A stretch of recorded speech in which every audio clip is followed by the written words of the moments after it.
তাহলে স্বাভাবিকভাবেই এটা প্রশ্ন তৈরি করে। আমরা আমাদের পক্ষ থেকে গতকাল এই ইতিবাচক দৃষ্টিভঙ্গি জানানোর পরেও আপনারা লক্ষ্য করেছেন নিশ্চয়ই, আজকে বাংলাদেশের বিভিন্ন জায়গায় 11 দলীয় নির্বাচনী অক্ষের কর্মী, সমর্থক, এজেন্ট, ভোটার বিভিন্ন জায়গায় বাড়িতে বাড়িতে হামলা হচ্ছে, ব্যক্তির উপর হামলা হচ্ছে, আগুন ধরিয়ে দেওয়া হচ্ছে বাড়িতে। এটা তো ফ্যাসিবাদী তৎপরতা। যে ফ্যাসিবাদের ধ্বংসস্তূপের উপর 26-এর নির্বাচন হলো, সেই নির্বাচনের পরে যদি আবার একই ধরনের ফ্যাসিবাদী তৎপরতা আমরা দেখি, এটা হবে এই জাতির জন্য খুবই দুর্ভাগ্যজনক।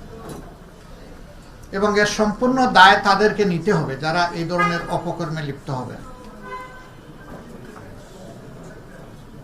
আমরা চাইলেও যদি তারা ইতিবাচক দ্বারা রাজনীতি না চান, তাহলে আমরা